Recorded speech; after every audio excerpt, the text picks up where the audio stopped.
Hello students, क्या हाल चाल। I hope सब बढ़िया होगा। तो लास्ट क्लास में अपन ने देखा था कि फंडामेंटल थ्योरम ऑफ अर्थमेटिक क्या होता है और एलसीएम कैसे निकालते हैं, एचसीएफ कैसे निकालते हैं, और हमने देखा था कि एचसीएफ हमेशा एलसीएम का फैक्टर होता है, मतलब एचसीएफ हमेशा एलसीएम को डिवाइड करता है परफेक्टली। ठीक है, ये सब चीज़ें अपन ने लास्ट क्लास में देख चुकी हैं। ठीक है, आज अपन करेंगे एक्सरसाइज 1.2, लेकिन उससे जस्ट पहले एक दो पॉइंट्स और पढ़ लेते हैं जो अपन को उसमें काम आएंगे। ठीक है, सबसे पहले ठीक है, कंपोजिट नंबर क्या होते हैं, कल को पढ़ा था अपन ने।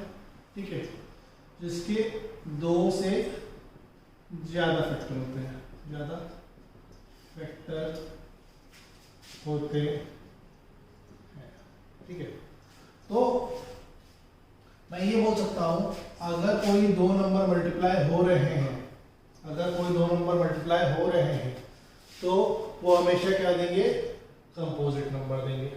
समझ में आएंगे? ठीक है, क्योंकि ये नंबर 2 से भी जाएगा, 3 से भी जाएगा, 6 से भी जाएगा और 1 से भी जाएगा। ठीक है, तो अगर मैं बोल रहा हूं दुनिया में किसी भी दो नंबर का प्रोडक्ट, दुनिया में किसी भी दो नंबर का प्रोडक्ट हमेशा क्या देता है, कंपोजिट नंबर देता है।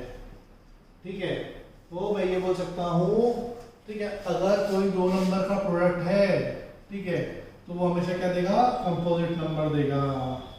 शर्त क्या है, सी को और डी को 1 नहीं होना है। ठीक है, क्योंकि 1 into 2 करूंगा तो क्या मिल जाएगा, 2 मिल जाएगा। ठीक है, तो दोनों में कोई सा भी नंबर 1 नहीं होना चाहिए। ठीक है, इन शॉर्ट मैं ये बोल सकता हूँ, product of any two integer except 1 is composite number. समझ में आई? दुनिया में किसी भी दो नंबर को अगर मैं मल्टीप्लाई करूंगा तो हमेशा क्या मिलेगा मेरे को, कंपोजिट नंबर मिलेगा। समझ में आएगी, कोई दिक्कत नहीं। ठीक है, ये जो कंपोजिट नंबर होगा ए से भी जाएगा, बी से भी जाएगा, अपने आप से भी जाएगा और 1 से भी जाएगा। ठीक है, समझ में आए, तो क्या हो जाएगा, कंपोजिट नंबर हो जाएगा। क्लियर है ये? ठीक है, तो पहली बात तो ये हो गई। ठीक है, दुनिया में किसी भी दो नंबर का प्रोडक्ट क्या होता है, कंपोजिट नंबर होता है। ठीक है, अच्छा, फिर क्या है, 0। ठीक है, 0 बनाने के लिए हमेशा दो नंबर की जरूरत पड़ती है। 0 बनाने के लिए दो नंबर की जरूरत पड़ती है, एक 2 और एक 5।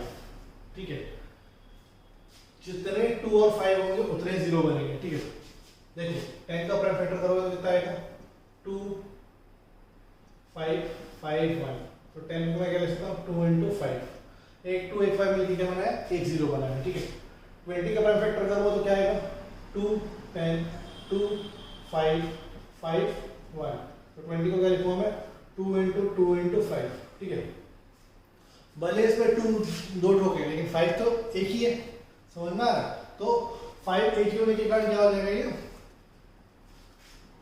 इसमें एक 5 है, ये एक 5 एक 2 के साथ क्या बनाएगा, एक 0 बनेगा। ठीक है, समझ में, जितने 2 और जितने 5 होंगे वो आपस में मिलेंगे तो एक 0 बनाता है, एक 2 एक 5 मिलके एक 0 बनाता है। समझ में आएंगे? ठीक है, तो मान लो 3 2 है और 2 5 है, तो कितने 0 मिलेंगे, 2 0 मिलेंगे। ठीक है, ये 2 2 और 2 5 मिलके क्या बनाएंगे, 2 0 बनाएंगे। समझ में आएंगे, कोई दिक्कत में? ठीक है, जैसे कि 50 की बात करो, 50 का प्राइम फैक्टर होगा तो क्या आएगा, 2 25 5 5। ठीक है, तो 50 हो जाएगा, सकता मैं 2 into 5 into 5। ठीक है, एक 2 था उसके साथ एक 5 मिलकर 0 बना दिया, लेकिन इस 5 को 2 मिला क्या, नहीं मिला, इसका ये 0 नहीं बना पाया। तो 2 और 5, एक 2 एक 5 मिलकर एक 0 बनाते हैं। समझ में आएंगे? ठीक है, एक 2 एक 5 मिलकर कितने 0 बनाते हैं, एक 0 बनाते हैं। क्लियर है ये? कोई दिक्कत में? ठीक है, तो अगर किसी के प्राइम फैक्टराइजेशन में 2 और 5 दोनों हैं, अगर किसी के प्राइम फैक्टराइजेशन में 2 और 5 दोनों है, तो नंबर हमेशा 0 से एंड करेगा। अगर 2 और 5 दोनों है तो वो नंबर हमेशा 0 से एंड करेगा। ठीक है, कोई दिक्कत में? समझ में आ गई? ठीक है, तो ये हो गया तुम्हारा कंसेप्ट। लगभग सारे कंसेप्ट कंप्लीट हो गए एक्सरसाइज 1.2 के। अब अपन करेंगे क्वेश्चंस, ठीक है। कुछ क्वेश्चंस मैं बनाऊंगा और बाकी तुम लोगों को करना है घर पे, ठीक है। तो exercise 1.2 question number 1, exercise 1.2 question number 1 बोल रहा है फाइंड प्राइम फैक्टराइजेशन ऑफ 140। ये क्वेश्चन है 140 का अपन को प्राइम फैक्टर निकालना है, ठीक है। तो 140 का प्राइम फैक्टर कैसे निकालूंगा मैं? 140 टू 70 टू 35 5 7 7 1, ठीक है। तो 140 को क्या लिखूंगा मैं? 2 इंटू 2 इंटू 5 इंटू 7, ठीक है। यानी कि क्या लिख सकता हूं मैं इसको? 2 स्क्वायर इंटू 5 इंटू 7, ये हो जाएगा 140 का प्राइम फैक्टराइजेशन। खराब, ये तुम्हारा आंसर होगा, ठीक है। ऐसे ही इसके बाकी पार्ट भी हो जाएंगे, ठीक है। तो ये फर्स्ट पार्ट है और सेकंड, थर्ड, फोर्थ और फिफ्थ पार्ट इसका कर लेना, ठीक है। अब दूसरा बोल रहा है क्वेश्चन नंबर 2 है। Question number 2, find LCM and HCF of following pairs and verify. Verify करना है, verify LCM into HCF equals to product of numbers,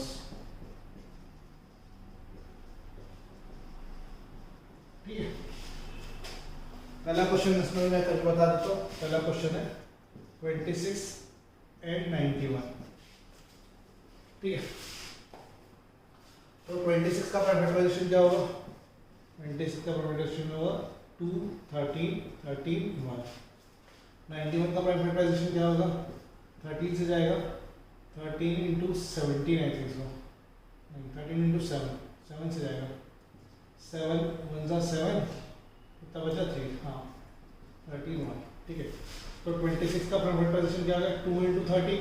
91 का प्राइम फैक्टराइजेशन क्या हो गया? 7 इंटू 13। एचसीएफ कैसे निकालते हैं? जो जो कॉमन है सब एक बार लिख दो। कॉमन क्या है? 13 बस, ठीक है। और उसकी मिनिमम पावर डाल दो, मिनिमम पावर 1 है तो एचसीएफ क्या हो जाएगा? 1, ठीक है। एलसीएम, एलसीएम क्या हो जाएगा? एलसीएम हो जाएगा सब कुछ एक बार लिख दो, 2 इंटू 13 इंटू 7, ठीक है। सब एक बार लिख दिए और मैक्सिमम पावर डालो, सबकी मैक्सिमम पावर भी 1 है तो ये तुम्हारा एलसीएम हो जाएगा, ठीक है। तो एलसीएम हो जाएगा तुम्हारा 182, ठीक है। 13 इंटू 7 91, 91 का स्क्वायर 91 इंटू 2 182, ठीक है। ये होगा तुम्हारा एचसीएफ। एलसीएम आ गया अपना, एचसीएफ आ गया अपना। अब अपन को वेरीफाई करना है, ठीक है। तो वेरीफाई के लिए क्या करूंगा मैं? पहले एलएचएस, एलएचएस क्या है? एलसीएम इंटू एचसीएफ, यानी 182 एलसीएम हो गया और एचसीएफ कितना है? 13। 182 इंटू 13 करो कितना होगा? 3 2 जा 6, 3 8 जा 24, 3 1 जा 3 5, 2 8 1 6 6 8 5 13, 2366। तो इसका आंसर कितना है? 2366, ठीक है। अब अपन करेंगे प्रोडक्ट ऑफ नंबर्स, ठीक है। आरएचएस क्या होगा? Product of number, product of number मतलब 26 इंटू 91, इसको इंटू करोगे तो कितना आएगा? 2366, ठीक है। क्योंकि एलएचएस इक्वल्स टू आरएचएस है, since LHS equals to RHS, hence LCM into HCF equals to product of numbers, hence proved, ठीक है। समझ में आ गई है, ठीक है। क्या करना है? पहले एलसीएम निकालना है, फिर एचसीएफ निकालना है, फिर एलएचएस उठाना है, उसमें एलसीएम और एचसीएफ करना है, उसका कुछ आंसर आएगा। फिर जो दोनों नंबर है वो दोनों को इंटू करना है, उसका दोनों आंसर आएगा और ये दोनों आंसर क्या होगा? आपस में बराबर होगा, ठीक है। क्लियर है? कोई दिक्कत नहीं, ठीक है। फिर क्वेश्चन नंबर 3 में 3 का एलसीएम निकालना है, ठीक है। ये समझ में आ गया? क्वेश्चन नंबर 3 में 3 का एलसीएम निकालना है। Question number 3, find LCM and HCF of 12 15 and 21, ठीक है।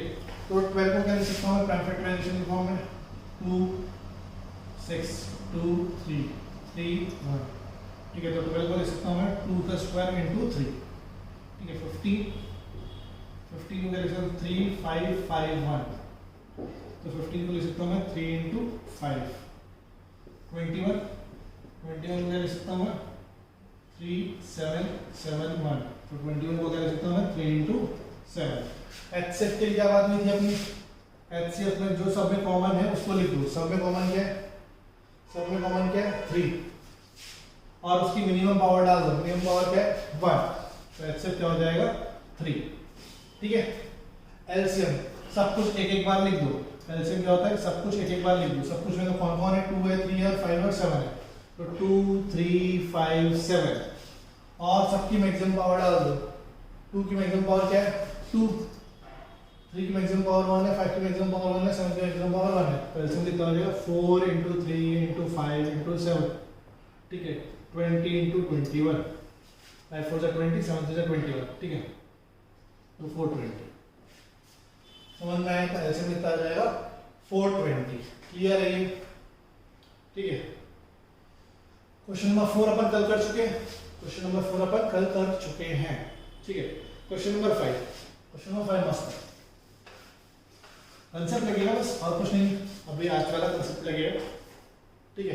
क्वेश्चन नंबर 5, क्वेश्चन नंबर 5 क्या है, check whether 6 to the power n, 6 to the power n ends with digit 0, ठीक है। दिया हुआ है where n is natural number, ठीक है। अपन को बताना है कि क्या ये नंबर कभी 6n की कौन सी वैल्यू के लिए 0 आएगा। मतलब 6 की पावर 1 तो 6 होता है, 6 की पावर 2 कितना होता है 36 होता है, 6 की पावर 3 कितना होता है 216 होता है। ऐसे निकालते जाओ। 6 की n में कुछ पावर आएगी तो डिजिट क्या, पहला डिजिट क्या आना चाहिए 0 आना चाहिए, ठीक है। डिजिट क्या आना चाहिए 0, अभी 6 6 6 आ रहा है, ऐसा 0 आना चाहिए। समझ में आ रहा है, ठीक है। तो ऐसा कभी पॉसिबल है क्या, देखो 6 की पावर n को क्या लिख सकते हो 2 इंटू 3 की पावर n लिख सकते हैं क्या। इसको मैं क्या लिख सकता हूँ 2 की पावर n इंटू 3 की पावर n, ठीक है। अब क्योंकि 6 की पावर n में 6 की पावर n का प्राइम फैक्टराइजेशन ये हो गया, समझ में आ रहा है। 6 की पावर n का प्राइम फैक्टराइजेशन ये हो गया। अब क्योंकि इसमें 5 है क्या, नहीं है। क्योंकि इसमें 5 नहीं है, इसका नहीं कभी भी 0 से एंड नहीं होगा। आज बताया ना कि 0 बनाने के लिए 2 नंबर की जरूरत है, कौन कौन से 2 और 5। क्योंकि इसमें 5 नहीं है, क्योंकि इसमें 5 नहीं है, इसलिए ये कभी भी 0 से एंड नहीं होगा। तो क्या लिखेंगे इसमें, since prime factorization of 6 to the power n does not have 5 as its prime factor, hence 6 to the power n will never end with digit 0, ठीक है। कभी भी 0 से एंड नहीं होगा। क्लियर है ये, ठीक है। तो दिक्कत में समझ में आया, ठीक है। क्योंकि 6 की पावर n की प्राइम फैक्टराइजेशन में 5 नहीं है, इसलिए कभी भी वो 0 से एंड नहीं होगा, ठीक है। Question number 6,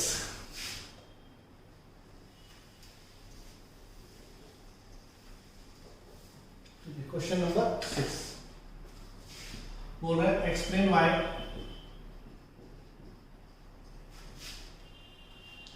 7 into 11 into 13 plus 13 इस कंपोजिट नंबर। इसका एक और पार्ट है, वो तुम लोग करना, ठीक है। एक मैं बता रहा हूँ, एक तुम लोग करना, ठीक है। बोल रहा है कि ये नंबर जो आंसर को सॉल्व करने के बाद जो आंसर आएगा वो कंपोजिट होगा। अपन को ये प्रूफ करना है, ठीक है, बताना है क्यों, ठीक है। तो मैं क्या करता हूँ, नंबर लिख देता हूँ, n है 7 इंटू 11 इंटू 13 प्लस 13, ठीक है। लेट n इक्वल्स टू, इसको मैंने n मान लिया, तुम x मान लो जो मान लिया, ठीक है। इसमें से 13 कॉमन निकल सकता है क्या, ये एक चीज होगी, ये एक चीज होगी प्लस के साइन से, ठीक है। अंदर क्या बचेगा 7 इंटू 11 प्लस यहाँ बचेगा 1, ठीक है। क्या 13 1 है, नहीं है। क्या ये 1 हो सकता है, 1 में तुम कुछ भी चीज प्लस करोगे तो वो 1 तो नहीं हो सकता, ठीक है। तो क्या ये दो नंबर का प्रोडक्ट है, ये 13 हो गया, और ये एक नंबर ही तो आएगा ना, इसको सॉल्व करोगे एक नंबर आएगा, समझ में नहीं आया। इसको जब तुम सॉल्व करोगे तो ये भी एक नंबर आएगा और 13 भी एक नंबर है। दो नंबर का प्रोडक्ट कभी भी क्या देगा तुमको, कंपोजिट नंबर देगा, समझ में। अभी थोड़ी देर पहले तो बताया था a into b is always composite, दो नंबर का प्रोडक्ट हमेशा क्या देगा, कंपोजिट नंबर देगा। तो मैं क्या बोलूंगा, since it is product of two numbers, hence it is composite number।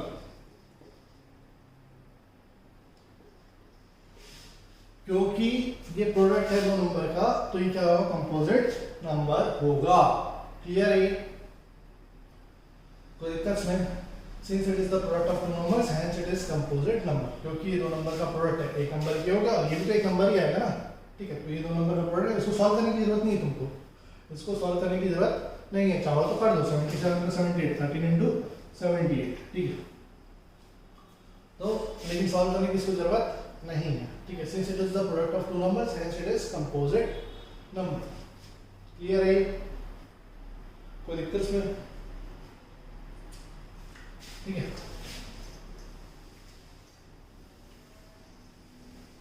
Last question अच्छा है, क्वेश्चन नंबर 7, ठीक है। एक सर्कुलर पाथ है, ठीक है, एक सर्कुलर पाथ है जिसमें सोनिया और रवि, ठीक है, सोनिया रवि, ठीक है। सोनिया और रवि क्या करना चालू, राउंड करना चालू किया, राउंड मारना चालू किया।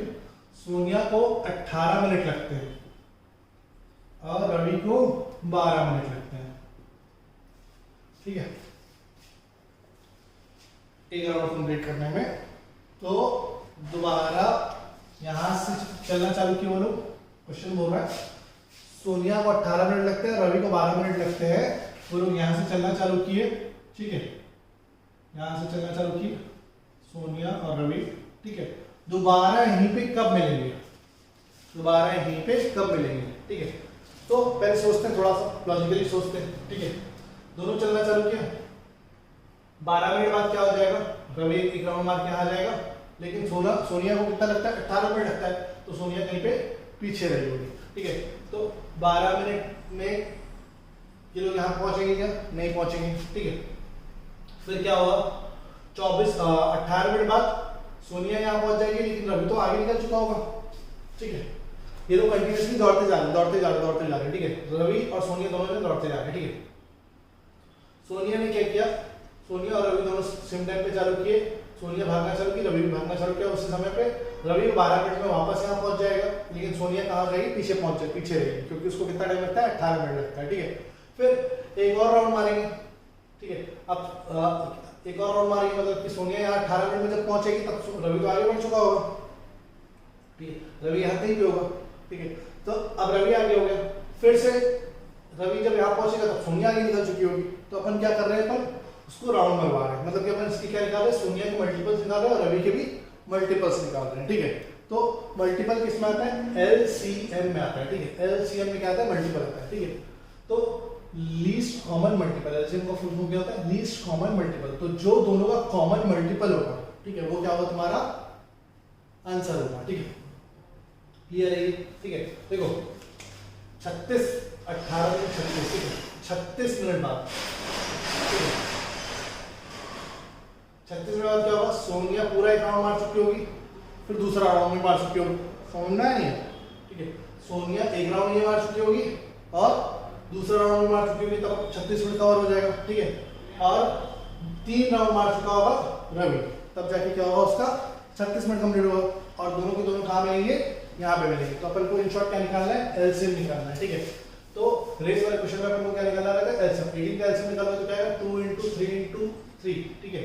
18 का एलसीएम निकालो, 18 2 × 9 3 × 3 3 1 × ठीक है।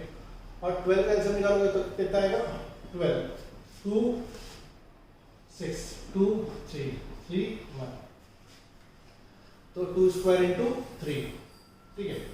तो HCF LCM एलसीएम क्या होगा, जो है सब लिख दो, 2 लिख दिया 3 लिख दिया, और उसकी मैक्सिमम पावर डाल दो। मैक्सिमम पावर क्या है, 2 है और 2 है, तो कितना हो जाएगा 4 × 9 यानी 36 मिनट्स।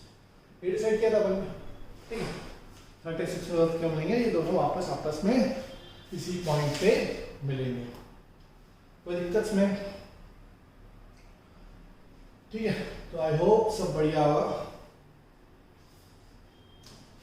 ठीक है, बढ़िया से समझ में आ गया होगा। और इसी के साथ हमारी एक्सरसाइज 1.2 कंप्लीट होती है, ठीक है। अगर कोई डाउट होगा एक्सरसाइज में तो नीचे कमेंट में बता देना, तो मैं उसका सॉल्यूशन तुमको भेज दूंगा, ठीक है। Thank you, have a nice day.